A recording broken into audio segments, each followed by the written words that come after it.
Welcome to Assam job জিকে। আজি আমি ভিটামিনছৰ বিষয়ে আলোচনা কৰিম। ভিটামিনবোৰক দুটা শ্ৰেণীত বিভক্ত কৰা হয়। তাৰে এটা হৈছে ফেট সলিউবল ভিটামিন বা চৰ্বি দ্ৰৱণীয় ভিটামিন আৰু আনটো হৈছে ৱাটাৰ সলিউবল ভিটামিন বা পানীত দ্ৰৱণীয় ভিটামিন। ফেট সলিউবল ভিটামিনসমূহ হৈছে vitamin A, vitamin D, vitamin E আৰু ভিটামিন কে।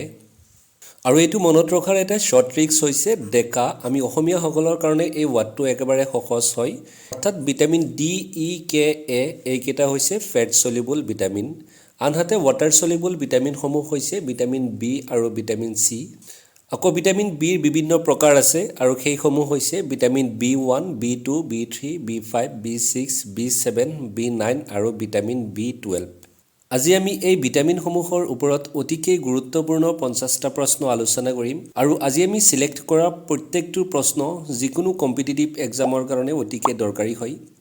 গতিকে আহক প্ৰশ্নসমূহ আৰম্ভ কৰোঁ। আজিৰ প্ৰথম প্ৰশ্ন, কুৱেশ্যন নম্বৰ 1। কাশ্মীৰ ফ্ৰেংকে নিম্নলিখিত কোনটো শব্দ উদ্ভাৱন কৰিছিলে? ইয়াৰ শুদ্ধ উত্তৰ হ'ব অপশ্যন নম্বৰ এ, ভিটামিন। 1912 চনত কাশ্মীৰ ফ্ৰেংকে মূলতঃ ভিটামিন শব্দটো উদ্ভাৱন কৰিছিলে। Question number 2। ভিটামিনৰ পৰা কিমান কেলৰি শক্তি পোৱা যায়? ইয়াৰ শুদ্ধ উত্তৰ হ'ব অপশ্যন নম্বৰ এ, 0 কেলৰিজ। অৰ্থাৎ ভিটামিনৰ পৰা কোনো ধৰণৰ শক্তি পোৱা নাযায়। Question number 3। কোন শ্ৰেণীৰ খাদ্যত প্ৰতি ইউনিটত সৰ্বাধিক পৰিমাণৰ কেলৰি থাকে? ইয়াৰ শুদ্ধ উত্তৰ হ'ব অপশ্যন নম্বৰ বি, ফেটছ বা চৰ্বি। আমি ইতিমধ্যে ডিছকাছ কৰিছোঁ যে ভিটামিনত কোনো ধৰণৰ শক্তি নাথাকে, অৰ্থাৎ 0 কেলৰি পোৱা যায়। 1 গ্ৰাম ফেটছ বা চৰ্বিত 9 কেলৰি শক্তি পোৱা যায়। 1 গ্ৰাম কাৰ্বহাইড্ৰেটত 4 কেলৰি শক্তি পোৱা যায়। ঠিক তেনেকৈ 1 গ্ৰাম প্ৰটিনত 4 কেলৰি শক্তি পোৱা যায়। Question number 4। নিয়াচিন কোনটো ভিটামিনৰ ৰাসায়নিক নাম? ইয়াৰ শুদ্ধ উত্তৰ হ'ব option number D, vitamin B3। Vitamin B3ৰ ৰাসায়নিক নাম হৈছে নিয়াচিন। ঠিক তেনেকৈ ভিটামিন B1ৰ ৰাসায়নিক নাম হৈছে থায়ামিন আৰু ভিটামিন B2ৰ ৰাসায়নিক নাম হৈছে ৰিব'ফ্লেভিন আৰু ভিটামিন চিৰ ৰাসায়নিক নাম হৈছে এস্কৰ্বিক এচিড। Question number 5। আমাক পেলেগ্ৰা ৰোগৰ পৰা সুৰক্ষিত কৰা ভিটামিনৰ নাম কি? ইয়াৰ শুদ্ধ উত্তৰ option number C, vitamin B3। Vitamin B3ৰ ৰাসায়নিক নামটো হৈছে নিয়াচিন আৰু ভিটামিন B3ৰ অভাৱৰ ফলত পেলেগ্ৰা বেমাৰ হয়। ঠিক তেনেকৈ ভিটামিন B5ৰ ৰাসায়নিক নামটো হৈছে পেণ্টোথেনিক এচিড আৰু ভিটামিন B5ৰ অভাৱৰ ফলত পেৰেস্থেচিয়া বেমাৰ হয়। ঠিক তেনেকৈ ভিটামিন B6ৰ ৰাসায়নিক নাম হৈছে পাইৰিডক্সিন আৰু ভিটামিন B6ৰ অভাৱৰ ফলত ডাৰ্মাটাইটিছ বা ছালৰ বেমাৰ হয়।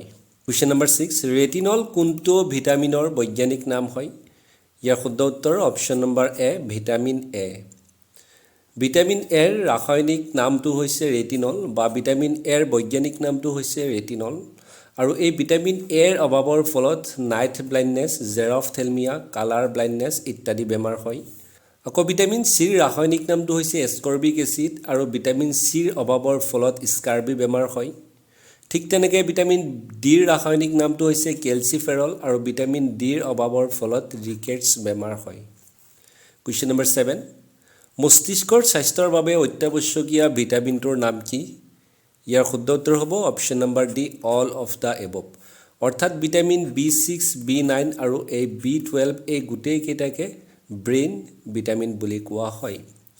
ভিটামিন B6, B9 আৰু B12 মস্তিষ্কৰ স্বাস্থ্যৰ বাবে অত্যাৱশ্যকীয় হয় আৰু সেইকাৰণে ইয়াক ব্ৰেইন ভিটামিন বা মস্তিষ্কৰ ভিটামিন বুলিও কোৱা হয়। ইয়াতে দেখা ভিটামিন B6ৰ ৰাসায়নিক নামটো হৈছে পাইৰিডক্সিন আৰু ভিটামিন B9ৰ ৰাসায়নিক নামটো হৈছে ফলিক এচিড। মনত ৰাখিব, ফলিক এচিড হৈছে ভিটামিন B9 আৰু ভিটামিন B12ৰ ৰাসায়নিক নামটো হৈছে চাইন'ক'বালেমান। ইয়াক চিম্পলি কেতিয়াবা কবালেমান বুলিও কোৱা হয়। গতিকে কবালেমান দেখিলে আপোনালোকে মনত পেলাব যে এইটো ভিটামিন B12 হয় বা চাইন'কবালেমান ক'লেও সেইটো ভিটামিন B12 হয়। Question number 8। কোনটো ভিটামিনক এণ্টি ইনফেকশ্যন ভিটামিন বুলিও কোৱা হয়? ইয়াৰ শুদ্ধ উত্তৰ option number A, vitamin A. আৰু ভিটামিন এৰ ৰাসায়নিক নামটো হৈছে ৰেটিনল আৰু ভিটামিন ইৰ ৰাসায়নিক নামটো হৈছে টক'ফেৰল আৰু ভিটামিন কেৰ ৰাসায়নিক নামটো হৈছে ফাইট'নাডিয়ন আৰু ভিটামিন B12ৰ ৰাসায়নিক নামটো হৈছে চাইন'কবালেমান। Question number 9। কোনটো ভিটামিনৰ অভাৱৰ ফলত কুকুৰিকণা বেমাৰ হয়? ইয়াৰ শুদ্ধ উত্তৰ option number A vitamin A vitamin এৰ অভাৱজনিত বেমাৰ কুকুৰীকণাক নিক্টালপিয়া বুলিও কোৱা হয় মনত ৰাখিব যে কুকুৰীকণা বা নাইট ব্লাইণ্ডনেছ বেমাৰটোক নিক্টালপিয়া বুলিও কোৱা হয় কুৱেশ্যন নম্বৰ 10 মানুহৰ শৰীৰত ভিটামিন এ ক'ত সঞ্চিত হৈ থাকে ইয়াৰ শুদ্ধ উত্তৰ অপশ্যন নম্বৰ এ লিভাৰ বা যকৃতত সঞ্চিত হৈ থাকে কুৱেশ্যন নম্বৰ 11 তলৰ কোনটোত অধিক পৰিমাণৰ ভিটামিন এ থাকে ইয়াৰ শুদ্ধ উত্তৰ হ'ব অপশ্যন নম্বৰ বি কেৰট বা গাজৰত ভিটামিন এৰ খাদ্য উৎসসমূহ হৈছে সেউজীয়া শাক-পাচলি বাদাম বিলাহী কমলা পকা হালধীয়া ফল মধুৰিআম গাখীৰ যকৃত গাজৰ ব্ৰকলি তৰমুজ ইত্যাদি কুৱেশ্যন নম্বৰ 12 তলৰ কোনটো আমাৰ শৰীৰত গঠন নহয় ইয়াৰ শুদ্ধ উত্তৰ হৈছে option number A vitamin A আনহাতে প্ৰটিন এনজাইম আৰু হৰমন এইসমূহ আমাৰ শৰীৰত ফৰ্মেশ্যন হয় বা গঠন হয় কিন্তু ভিটামিন এ গঠন নহয় সেইকাৰণে আমি এইটো খাই থাকিব লাগে বা বাহিৰৰ পৰা আমি এইটো যোগান ধৰিব লাগে কুৱেশ্যন নম্বৰ 13 কোনটো ভিটামিনৰ অভাৱৰ বাবে বেৰি বেমাৰ হয় ইয়াৰ শুদ্ধ উত্তৰ option number D vitamin B1 vitamin B12ত নিম্নলিখিত কোনটো ধাতু থাকে ইয়াৰ শুদ্ধ উত্তৰ option number A cobalt question number 15 জন্মগত বিকাৰ প্ৰতিৰোধৰ বাবে গৰ্ভধাৰণৰ প্ৰাৰম্ভিক পৰ্যায়ত এগৰাকী মহিলাৰ বাবে আটাইতকৈ প্ৰয়োজনীয় পুষ্টি কোনটো ইয়াৰ শুদ্ধ উত্তৰ অপশ্যন নম্বৰ সি ফলিক এচিড কুৱেশ্যন নম্বৰ 16 নিম্নলিখিত কোনটো পুষ্টিৰ অভাৱৰ ফলত মেগালোব্লাষ্টিক এনিমিয়া হয় ইয়াৰ শুদ্ধ উত্তৰটো হৈছে অপশ্যন নম্বৰ সি ফলিক এচিড কুৱেশ্যন নম্বৰ 17 নিম্নলিখিত কোনটো ৰোগ নিয়াচিনৰ অভাৱৰ ফলত হয় নিয়াচিনটো হৈছে ভিটামিন B3 আমি ইতিমধ্যে পঢ়ি আহিছোঁ সো ইয়াৰ শুদ্ধ উত্তৰটো হ'ব অপশ্যন নম্বৰ ডি পেলেগ্ৰা অৰ্থাৎ ভিটামিন B3 বা নিয়াচিনৰ অভাৱৰ ফলত পেলেগ্ৰা বেমাৰ হয় আৰু এই পেলেগ্ৰা হৈছে ছাল আৰু কেন্দ্ৰীয় স্নায়ুতন্ত্ৰৰ এটা বেমাৰ কুৱেশ্যন নম্বৰ 18 ভিটামিন চিৰ ৰাসায়নিক নাম কি ইয়াৰ শুদ্ধ উত্তৰ অপশ্যন নম্বৰ এ এস্কৰ্বিক এচিড কুৱেশ্যন নম্বৰ 19 নেমুজাতীয় ফলত পোৱা আৰু স্বাস্থ্যৱান ছাল বহাল ৰখাৰ বাবে প্ৰয়োজনীয় ভিটামিনটো হৈছে ইয়াৰ শুদ্ধ উত্তৰ হ'ব option number C vitamin C question number 20 নিম্নলিখিত কোনটোত ভিটামিন চিৰ সৰ্বাধিক পৰিমাণ থাকে ইয়াৰ শুদ্ধ উত্তৰ হ'ব অপশ্যন নম্বৰ ডি অৰেঞ্জ বা কমলা আৰু ভিটামিন চিৰ খাদ্য উৎসসমূহ হৈছে নেমু কমলা বিলাহী টেঙা পদাৰ্থ জলকীয়া ইত্যাদি কুৱেশ্যন নম্বৰ 21 কোনটো ভিটামিনে আঘাত নিৰাময় কৰাত সহায় কৰে ইয়াৰ শুদ্ধ উত্তৰ হ'ব option number C vitamin C question number 22 vitamin চিয়ে নিম্নলিখিত কোনটো উপাদান শোষণ কৰাত সহায় কৰে ইয়াৰ শুদ্ধ উত্তৰ হ'ব অপশ্যন নম্বৰ এ আইৰণ বা লু কুৱেশ্যন নম্বৰ 23 নিম্নলিখিত কোনটো ভিটামিন শৰীৰত সঞ্চিত নহয় শুদ্ধ উত্তৰ ভিটামিন চি ভিটামিন চি আমাৰ শৰীৰত সঞ্চিত নহয় কাৰণ ভিটামিন চি হৈছে ৱাটাৰ সলিউবল ভিটামিন আৰু ৱাটাৰ সলিউবল ভিটামিনসমূহ বডিত ষ্ট'ৰ্ড বা সঞ্চিত নহয় এইকেইটা আমি ডেইলি সাপ্লিমেণ্ট দি থাকিব লাগে কিন্তু ফেট সলিউবল ভিটামিন আমি আগতে পাইছিলোঁ যে ডেকা এইকেইটা ফেট সলিউবল ভিটামিন হয় আৰু এইকেইটা আমাৰ বডিত ষ্ট'ৰ্ড হৈ থাকে বা সঞ্চিত হৈ থাকে কুৱেশ্যন নম্বৰ 24 নিম্নলিখিত কোনটো ভিটামিনক হৰমন বুলি গণ্য কৰা হয় ইয়াৰ শুদ্ধ উত্তৰ option number D vitamin D আৰু ভিটামিন ডিৰ ৰাসায়নিক নামটো হৈছে কেলচিফেৰল কুৱেশ্যন নম্বৰ 25 ভিটামিন ডিৰ উৎস হৈছে শুদ্ধ উত্তৰ অপশ্যন নম্বৰ বি সূৰ্যৰ ৰশ্মি কুৱেশ্যন নম্বৰ 26 ভিটামিন ডিৰ অভাৱৰ ফলত কোনটো ৰোগ হয় ইয়াৰ শুদ্ধ উত্তৰ হ'ব option number D both ANC অৰ্থাৎ ৰিকেটছ আৰু অষ্টিঅ'পৰচিছ এই দুইটা বেমাৰ ভিটামিন ডিৰ অভাৱৰ ফলত হয় আনহাতে বেৰি যোনটো বেমাৰ এই বেমাৰটো ভিটামিন B1 বা থায়ামিনৰ অভাৱৰ ফলত হয় কুৱেশ্যন নম্বৰ 27 ভিটামিন ডিৰ গঠনত নিম্নলিখিত কোনটো পোৱা যায় শুদ্ধ উত্তৰ option number B calciferol question number 28 তলৰ কোনটো ভিটামিনক আৰ্গ'কেলচিফেৰল বুলি কোৱা হয় শুদ্ধ উত্তৰ অপশ্যন নম্বৰ এ ভিটামিন D2 কুৱেশ্যন নম্বৰ 29 ৰাসায়নিক যৌগ কোলেকেলচিফেৰলৰ সাধাৰণ নাম কি ইয়াৰ শুদ্ধ উত্তৰ option number B vitamin D3 অৰ্থাৎ ভিটামিন D3 ৰাসায়নিক নামটো হৈছে কোলেকেলচিফেৰল। কুৱেশ্যন নম্বৰ 30, যদি এজন ব্যক্তিয়ে বেৰি-বেৰি, ৰিকেট আৰু স্কাৰ্বিত ভোগে তেন্তে তেওঁ পৰ্যাপ্ত পৰিমাণৰ কোনটো ভিটামিন গ্ৰহণ কৰা নাই? ইয়াৰ শুদ্ধ উত্তৰ হ'ব option number B, vitamin B1, D আৰু C। অৰ্থাৎ আমি ইতিমধ্যে পাইছোঁ যে ভিটামিন B1 অভাৱৰ ফলত বেৰি-বেৰি ৰোগ হয় আৰু ভিটামিন ডিৰ অভাৱৰ ফলত ৰিকেটছ হয় আৰু ভিটামিন চিৰ অভাৱৰ ফলত স্কাৰ্বি হয়। কুৱেশ্যন নম্বৰ 31, নিম্নলিখিত কোনযোৰ সঠিকভাৱে মিলা নাই? অপশ্যনত দিয়া আছে ভিটামিন এ আৰু এইফালে দিয়া আছে নাইট ব্লাইণ্ডনেছ। অৰ্থাৎ ভিটামিন এৰ অভাৱৰ ফলত নাইট ব্লাইণ্ডনেছ বা কুকুৰীকণা হয়, গতিকে এই অপশ্যনটো সঠিকভাৱে মিলিত হৈ আছে।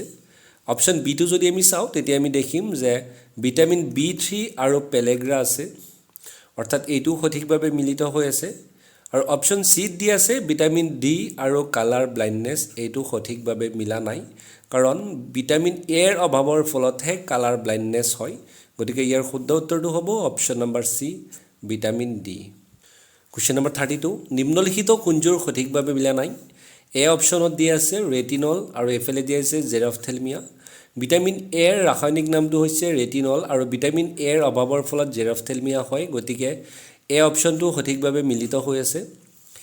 ভিটামিন বি অপশ্যনত যদি আমি চাওঁ তেতিয়া আমি দেখিম যে এইটো টক'ফেৰল আৰু এইফালে বেৰি-বেৰি আছে, এইটো নহয়। আমি ইতিমধ্যে পাইছোঁ যে বেৰি-বেৰি যোনটো বেমাৰ, এই বেমাৰটো ভিটামিন B1ৰ অভাৱৰ ফলত হয়, গতিকে এই অপশ্যনটো মিলা নাই। আৰু এইফালে আছে চাইন'ক'বালেমানৰ অভাৱৰ ফলত এনিমিয়া হয়, এইটো সঠিকভাৱে মিলিত হৈ আছে। আৰু আৰ্গ'কেলচিফেৰলৰ অভাৱৰ ফলত ৰিকেটছ হয়, সেইটো মিলিত হৈ আছে। কুৱেশ্যন নম্বৰ 33, নিম্নলিখিত কোনটো ভিটামিন আৰু অভাৱজনিত ৰোগ ভুলকৈ মিলিত হৈ আছে? এ অপশ্যনত দিয়া আছে কেলচিফেৰল আৰু এইফালে দিয়া আছে অষ্টিঅ'মেলেচিয়া, গতিকে এইটো সঠিকভাৱে মিলিত হৈ আছে, কাৰণ কেলচিফেৰল হৈছে ভিটামিন ডি আৰু ভিটামিন ডিৰ অভাৱৰ ফলত এইটো হৈছে। অপশ্যন বিত দি আছে নিয়াচিন আৰু পেলেগ্ৰা আৰু ভিটামিন B3 অভাৱৰ ফলত পেলেগ্ৰা বেমাৰ হয়। আৰু অপশ্যন চিত দি আছে চাইন'ক'বেলেমান আৰু এইফালে দি আছে পেৰিনিচিয়াছ এনিমিয়া, আৰু এইটো সঠিকভাৱে মিলিত হৈ আছে, কাৰণ চাইন'ক'বেলেমান হৈছে ভিটামিন B12 আৰু ভিটামিন B12ৰ ফলত এনিমিয়া হয়। আৰু অপশ্যন ডিত দি আছে ৰিব'ফ্লেভিন আৰু বেৰি-বেৰি, গতিকে এইটো সঠিকভাৱে মিলা নাই। সেইকাৰণে এই প্ৰশ্নটোৰ সঠিক উত্তৰ হ'ব অপশ্যন নম্বৰ ডি, কাৰণ বেৰি-বেৰি যোনটো বেমাৰ, এই বেমাৰটো ভিটামিন B1ৰ অভাৱৰ ফলত হয়। কুৱেশ্যন নম্বৰ 34, কোনটো ভিটামিনৰ অভাৱৰ ফলত পুৰুষৰ বন্ধ্যাত্ব হয়? ইয়াৰ শুদ্ধ উত্তৰ option number B, vitamin E. আৰু ভিটামিন ইৰ অভাৱৰ ফলত ষ্টাৰিলিটি ইন মেল বা পুৰুষৰ বন্ধ্যাত্ব হয়। আৰু ভিটামিন ইৰ ৰাসায়নিক নামটো হৈছে টক'ফেৰল। 35, নিম্নলিখিত কোনটো ভিটামিনৰ অভাৱৰ ফলত শ্ল' ব্লাড কোগুলেশ্যন ৰোগ হয়? ইয়াৰ শুদ্ধ উত্তৰ হ'ব option number D, vitamin K. আৰু ভিটামিন কেৰ ৰাসায়নিক নামটো হৈছে ফাইট'নাডিয়ন। কুৱেশ্যন নম্বৰ 36, তেজ গোট মৰাৰ বাবে নিম্নলিখিত কোনটো ভিটামিন দায়বদ্ধ? চ' ইয়াৰ শুদ্ধ উত্তৰটো হ'ব option number D, vitamin K. অৰ্থাৎ তেজ গোট মৰাত ভিটামিন কে সহায় কৰে। কুৱেশ্যন নম্বৰ 37, নিম্নলিখিত কোনটো ভিটামিন এণ্টিকগুলেণ্ট বিষৰ প্ৰতিষেধক হিচাপে ব্যৱহাৰ কৰা হয়? শুদ্ধ উত্তৰ option number D, vitamin K. Question number 38, নিম্নলিখিত কোনটো ভিটামিন অন্তৰ বেক্টেৰিয়াৰ দ্বাৰা সংশ্লেষিত হয়? শুদ্ধ উত্তৰ option number D, both A and C. অৰ্থাৎ ভিটামিন B12 আৰু ভিটামিন কে, এই দুয়োটাই ভিটামিন ইণ্টেষ্টাইনত যিকেইটা বেক্টেৰিয়া আছে এইকেইটাৰ দ্বাৰা চিন্থেচাইজ হয় বা সংশ্লেষিত হয়। কুৱেশ্যন নম্বৰ 39, পেশীৰ দুৰ্বলতা আৰু লোহিত ৰক্তকণিকাৰ দুৰ্বলতা বৃদ্ধি হোৱাৰ কাৰণ হৈছে? ইয়াৰ শুদ্ধ উত্তৰ হ'ব option number A, deficiency of vitamin E. অৰ্থাৎ ভিটামিন ইৰ অভাৱৰ ফলতহে পেশীৰ দুৰ্বলতা হয়। কুৱেশ্যন নম্বৰ 40, মানুহৰ চুলি আৰু নখত নিম্নলিখিত কোনটো প্ৰ'টিন থাকে? ইয়াৰ শুদ্ধ উত্তৰ option number B, carotene. Question number 41, acidity আৰু ক্ষাৰীয়তাৰ মাজত ভাৰসাম্য বজাই ৰখা উপাদানটো হৈছে? ইয়াৰ শুদ্ধ উত্তৰ অপশ্যন নম্বৰ এ, ফছফৰাছ। কুৱেশ্যন নম্বৰ 42, কোনটো বেক্টেৰিয়াৰ ফলত গাখীৰ নষ্ট হয়? ইয়াৰ শুদ্ধ উত্তৰ option number D, lactobacillus. Question number 43, নিম্নলিখিত কোনটোৱে গাখীৰক দৈলৈ ৰূপান্তৰ কৰে? শুদ্ধ উত্তৰ অপশ্যন নম্বৰ এ, বেক্টেৰিয়া। লেক্ট'বেচিলাছ হৈছে এক বেক্টেৰিয়া যি গাখীৰক দৈলৈ ৰূপান্তৰ কৰে।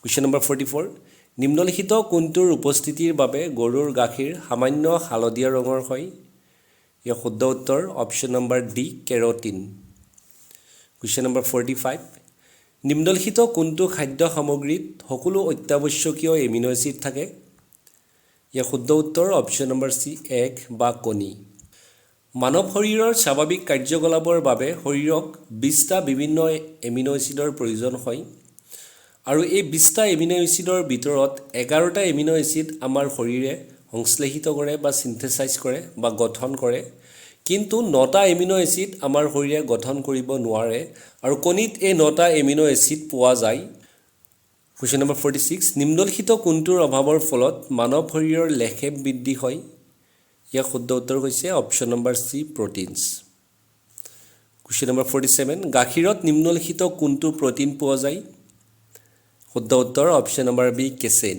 কুৱেশ্যন নম্বৰ 48 আন প্ৰাণীৰ মাংসৰ তুলনাত মাছ খোৱাটো স্বাস্থ্যকৰ বুলি গণ্য কৰা হয় কিয়নো মাছত থাকে শুদ্ধ উত্তৰ অপশ্যন নম্বৰ এ পলি আনসেচুৰেটেড ফেটি এচিড মাছত থাকে কাৰণে মাছ খোৱাটো স্বাস্থ্যকৰ বুলি গণ্য কৰা হয় কুৱেশ্যন নম্বৰ 49 প্ৰটিন আৰু কাৰ্বহাইড্ৰেটৰ উপৰিও গাখীৰত পোৱা পুষ্টিগত মূল্যৰ অন্যান্য উপাদানবোৰৰ ভিতৰত আছে ইয়াৰ শুদ্ধ উত্তৰ অপশ্যন নম্বৰ বি কেলছিয়াম আৰু পটাছিয়াম অৰ্থাৎ প্ৰটিন আৰু কাৰ্বহাইড্ৰেটৰ উপৰিও কেলছিয়াম আৰু পটাছিয়াম গাখীৰত পোৱা যায় কুৱেশ্যন নম্বৰ 50 নিম্নলিখিত কোনটোৰ দ্বাৰা শৰীৰত কলাবোৰ গঠন হয় ইয়াৰ শুদ্ধ উত্তৰ হ'ব অপশ্যন নম্বৰ সি প্ৰটিন অৰ্থাৎ প্ৰটিনৰ দ্বাৰা আমাৰ শৰীৰৰ টিস্যুজবোৰ গঠিত হয় বা কলাবোৰ গঠন হয় গতিকে আশা কৰিছোঁ ভিডিঅ'টো ভাল পাইছে যদিহে ভাল পাইছে তেতিয়া ভিডিঅ'টো লাইক কৰিব কমেণ্ট কৰিব শ্বেয়াৰ কৰিব আৰু যদিহে এতিয়ালৈকে আমাৰ চেনেলটো ছাবস্ক্ৰাইব কৰা নাই তেতিয়া প্লিজ চেনেলটো ছাবস্ক্ৰাইব কৰি ল'ব ধন্যবাদ